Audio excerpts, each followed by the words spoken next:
নিউজে স্বাগত। চলে যাব আজকের দিনের একটি গুরুত্বপূর্ণ সংবাদে। নিউ টাউনে প্রাতঃভ্রমণে বেরিয়ে দিলীপ ঘোষ মুখ্যমন্ত্রীর পাড়ায় সমাধান বার্তা নিয়ে কটাক্ষ। বুধবার সকালে নিউ টাউনের ইকো পার্কে প্রাতঃভ্রমণে এসে ফের রাজ্য সরকারের বিরুদ্ধে সুর চড়ালেন বিজেপি নেতা দিলীপ ঘোষ। পাড়ায় পাড়ায় সমাধান প্রকল্পকে কটাক্ষ করে তিনি বলেন, এত সমস্যা তৈরি করেছে, এখন সমাধানের নাটক করছে। চাকরির নাম করে টাকা নিয়েছে, কাটমানি নিয়েছে, সব জানে পাড়া। নেতা গেলে এখন মানুষ কলার টেনে ধরে নেবে। তৃণমূলের আভ্যন্তরীণ বিশৃঙ্খলাকে তুলোধনা করে দিলীপবাবু বলেন, 21শে জুলাইয়ের মঞ্চে যিনি সবসময় থাকতেন সেই কেষ্টকে উঠতে দেয়নি। নেত্রী হারিয়েছেন, সরকার হারাচ্ছেন, সবটাই এখন দুষ্কৃতীদের হাতে। খড়গপুরে তার সাম্প্রতিক সভা নিয়ে তিনি বলেন, দীর্ঘদিন বড় প্রোগ্রাম হয়নি, তাই দলের কর্মীরা নিজেরাই উদ্যোগ নেয়। মেদিনীপুর অঞ্চলে বিজেপির সংগঠন সব থেকে শক্তিশালী। 2026-এর নির্বাচনের প্রার্থী নিয়ে প্রশ্ন করলে দিলীপ ঘোষ বলেন, আমি চয়েস চাইনি, পার্টি বলেছে বলেই লড়েছি। এবার পার্টি যদি চায় লড়বো, তবে জোর দিয়ে কিছু বলা যায় না। অভিষেক বন্দ্যোপাধ্যায় জয় বাংলা বলবো মন্তব্যে জবাবে কটাক্ষ করে বলেন, আমরাই তো ওদের দিয়ে রামনবমী করিয়েছি, জয় শ্রীরাম বলিয়েছি, এখন বাঙালি বাঙালি বলছে, অথচ বিয়ে করেছে পাঞ্জাবি মেয়েকে। বাংলার সুন্দরী বা যোগ্য মেয়ে কি নেই? বাংলার মানুষকে আর বোকা বানানো যাবে না। আমরা শুনে নেব দিলীপ ঘোষের সেই বক্তব্য।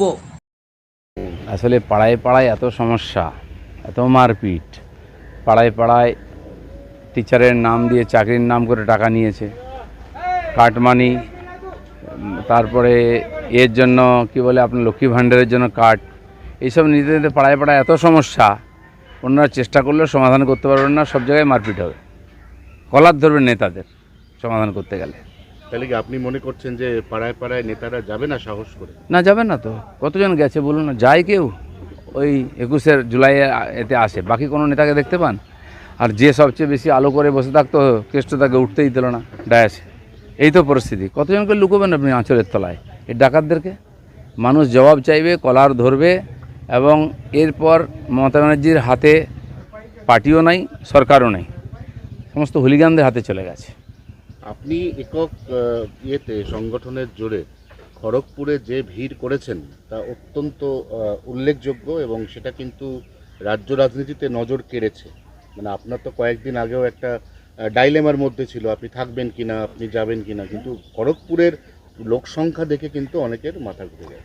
না দেখুন, ভারতীয় জনতা পার্টির কর্মীরা পরিস্থিতি যাই হোক তারা আছেন, হয়তো সক্রিয় নাই, তারা পার্টিতে কাজ করতে চান, তারা বাংলায় বিজেপিকে ক্ষমতায় আনতে চান, এটা আমার মনে হয়েছে, তাই আমি ডাক দিয়েছিলাম। তো আমাদের সাংগঠনিক জেলা খুবই মজবুত সংগঠন আছে, মেদিনীপুরের সবচেয়ে এগিয়ে আছে বাংলার মধ্যে। জেলার নতুন সমস্ত টিম তৈরি হচ্ছে, তারা মনে করলেন যে অনেক দিন কোনো বড় প্রোগ্রাম হয়নি, হোক। এবং আমাদের সেই সাথী যারা শহীদ হয়েছেন তাদের শ্রদ্ধাঞ্জলির নাম করে সবাই এসেছিলেন। নিঃসন্দেহে এটা খুব আনন্দের।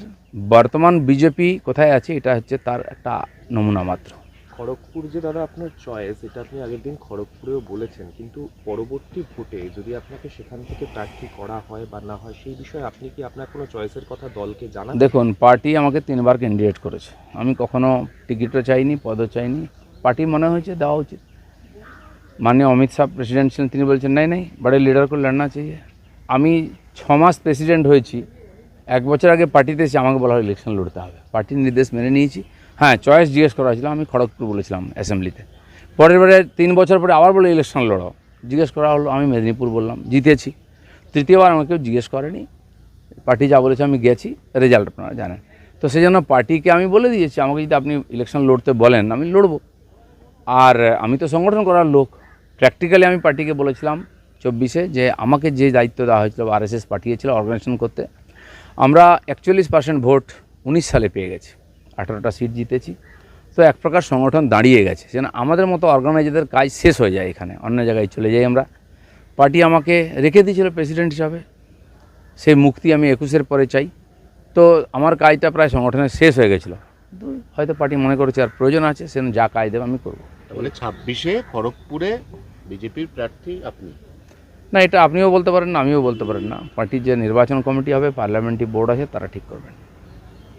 চাকরিহারা শিক্ষক শিক্ষিকারা দিবারাত্রি ধর্ণা কর্মসূচি দেখাচ্ছে দিল্লিতে, কি বলবেন?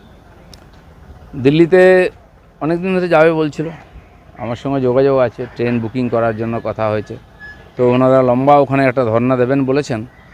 তো তাদের সে অধিকার আছে, তারা কেন্দ্র সরকারের মাননীয় রাষ্ট্রপতির দৃষ্টি আকর্ষণ করছেন যে তাদের প্রতি যে ইনজাস্টিস হয়েছে এই শিক্ষিত ছেলেমেয়েরা যারা পরীক্ষা দিয়ে যোগ্যতার আধারে চাকরি পেয়েছিলেন তাদেরকে কিছু চোর নেতার দুর্নীতির জন্য চাকরি হারিয়ে পথে বসতে হচ্ছে। সেজন্য তারা গণতান্ত্রিকভাবে যেটুকু আন্দোলন করা সেটা করছেন, সমস্ত সমাজ তাদের সঙ্গে আছে। 21-এর মঞ্চে দাঁড়িয়ে অভিষেক বলেছেন যে 26-এর ভোটটা হয়ে গেলে আপনাদের সবাইকে দিয়ে জয় বাংলা বলা হবে।